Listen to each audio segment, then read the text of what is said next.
ajustar os ossos quebrados e eliminar uma protuberância óssea que me impedia de calçar as botas. Fui submetido a uma outra cirurgia, não podia ficar, eu era um cavaleiro, como é que eu ia ficar com a perna torta, não podia vestir minha bota. Nessa segunda cirurgia eu quase morri, mas fui me recuperando. Enfim, graças às minhas forças físicas e sobretudo a minha boa vontade, fui recobrando a saúde. Junto à janela do castelo de Loyola, ante o monte Izarraite, eu olhava as coisas entre o tédio e dores, muitas dores. Naquela época não tinha anestésico, era dor mesmo, nós tínhamos que suportar. Era muita dor o joelho. Pedi à minha cunhada, Madalena, se havia livros de aventuras de cavalaria nesta casa para aliviar o tédio, o meu tédio de um cavaleiro ferido. Mas ela falou que não. Mas encontraremos algo. E realmente encontraram 2 livros. Um sobre a vida de Cristo e outro sobre a vida dos santos. Ah, meu Deus, essa não. Eu queria um livro, o Amadís de Caçula, um livro sobre cavalaria, um romance. Mas qualquer leitura vai ajudar-me a distrair-me. Li, reli aqueles livros, primeiro meio à força, mas pouco a pouco o interesse. Nasceu em mim um ideal mais forte de que quando eu só buscava honras e glórias. O que está acontecendo comigo? Que ambição é esta que me leva a querer fazer o que São Francisco de Assis e São Domingos fizeram? Dominado por esses pensamentos, eu via passar os dias, experimentava lentamente uma melhora física. Mas não se compara à minha transformação interior. Vários pensamentos vinham. Minha cunhada falava: Martim, Inigo me preocupa com frequência, o vejo absorto, ensimesmado, fica horas trancado no quarto. Martins falou: não lhe dê muita importância, Madalena. Ele acaba de sair de um grave acidente, isso logo passará. Mas ela dizia: não, Martim, sinto que dessa vez se trata de uma mudança profunda. Ela tinha razão, era uma mudança da qual nascia um novo projeto para mim. Mas é que eu não conseguia revelar. Não sabia se ia a Jerusalém, se ia casar com uma princesa, o que fazer? E entre os pensamentos foram surgindo, uma hora pensando em conquistar uma princesa. Mas depois aquilo me dava tristeza, não continuava o pensamento. Outra hora, vinha aquela grande vontade de seguir a Jesus, de ser como São Francisco, de ser como São Domingos e outros santos. E aquilo me trazia muita paz, muita felicidade. E fui discernindo, e decidi: irei a Jerusalém, descalço, como peregrino, comendo só verduras, e farei toda a penitência necessária para reparar minha vida passada. Achei que tinha chegado o momento de partir. Fisicamente, não como antes, pois eu mancava, cocheava, e isso ia acontecer pelo resto da minha vida. Primeira etapa, farei em Monte Serrat, uma cidade de peregrinos. Devo ir a Navarrete ver o Duque de Nájera, que me deve certa quantia. Pensei, vou buscar um dinheiro lá que me deve para poder iniciar essas minhas viagens. E realmente, ele não mentiu. A visita ao Duque é a primeira coisa que vai fazer. Mas aos olhos de sua cunhada, Madalena, são cheios de lágrimas. Algo lhe diz que muitos anos passarão antes que torne a vê-lo.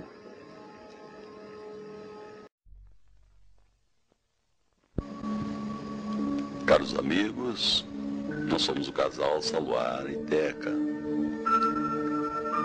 Desde o ano de 2001, iniciamos a experiência com os exercícios espirituais de Santo Inácio de Loyola, através de um retiro de fim de semana, um EEL1, que é o exercício espiritual para leigo.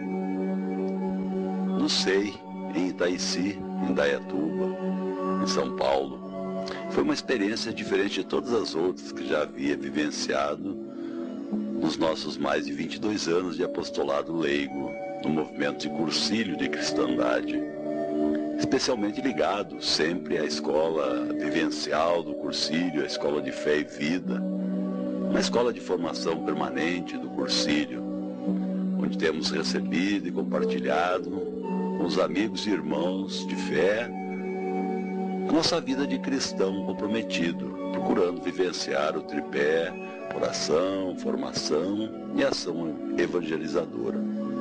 Podemos dizer que a vivência dos exercícios espirituais foi um marco que mudou a direção de nossa vida. Decidimos que dali em diante buscaríamos vivenciar e conhecer cada vez mais essa espiritualidade ignaciana. Ao mesmo tempo, optamos pela espiritualidade ignaciana como um estilo de vida. Percebíamos também profundamente a razão pela qual tanto valor se dá aos retiros e ao que eles contêm. Não só o retiro, mas a experiência dos exercícios espirituais, experiência de silêncio, de oração, a conversa com alguém que nos acompanha e nos ajuda a identificar e discernir as moções do Espírito Santo. Os momentos de desolação e consolação, bem como quais as regras da primeira, segunda semana, observando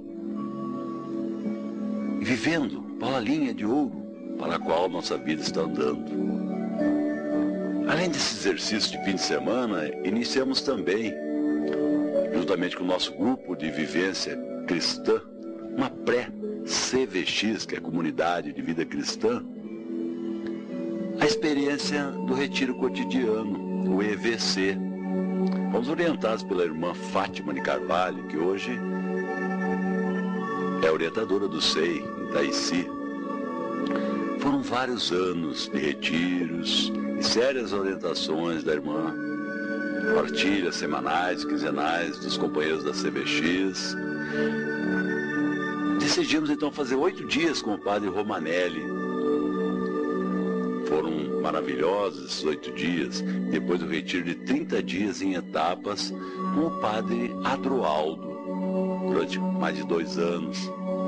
Continuamos a nossa caminhada de CVX, orientados pelo Emerson e Sandra, um casal que são orientadores aqui no SEI Itaici, e todos nós lá de Guaratinguetá. Hoje nós estamos também na coordenação, no grupo de coordenação da RAI, Rede Apostólica Ignaciana, Regional São Paulo. Por que nós resolvemos fazer esse vídeo? Por eu ter sempre me apaixonado muito pela vida de Santo Inácio, por tudo que Santo Inácio realizou e ainda realiza através da comunidade, da Companhia de Jesus, dos jesuítas. Neste ano nós tivemos a oportunidade ainda de fazer o CAP, curso para orientadores e acompanhantes dos exercícios espirituais, coordenado pelo padre Ranieri. E lá me veio essa vontade de montar um vídeo sobre um pouco da vida de Santo Inácio de Loyola. Santo Inácio, ou como jovem se chamava Inígo Lopes de Loyola, o futuro Santo Inácio, ele nasceu em 1491. Não se sabe o dia nem o mês. Presume-se, porém, que tenha sido por volta de 1º de junho, festa de Santo Inígo, abade de Ônia, Burgos, pelo fato de terem sido batizados com esse nome. Inígo era o filho de Beltrão Ibanez de Onás e de Marina Sanches de Licona, da linhagem Onás Loyola, uma família nobre de Guipuscoa, ou da província, como se chamou este território até o século passado.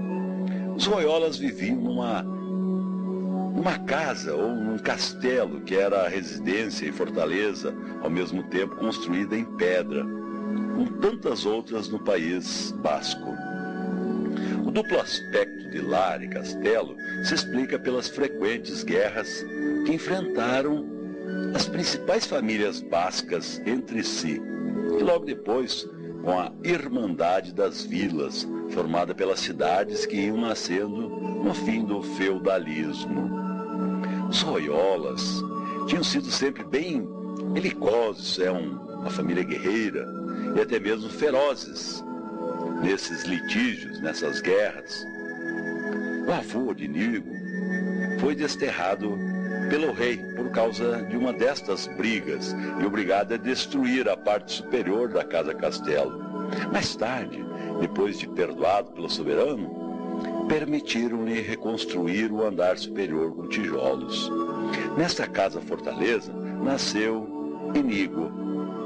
Os tempos eram mais calmos, não porém sem algumas guerras, ou lutas, ou querelas, que levam séculos para desaparecer. Sobretudo num vale pequeno e fechado, como que forma o rio Urola, em cujas margens se assentam as aldeias de Aspeitia e Ascoitia. A meio caminho entre ambas, ergue-se o solar natal de Inígo. Por volta dos 6 anos, o menino perdeu a mãe.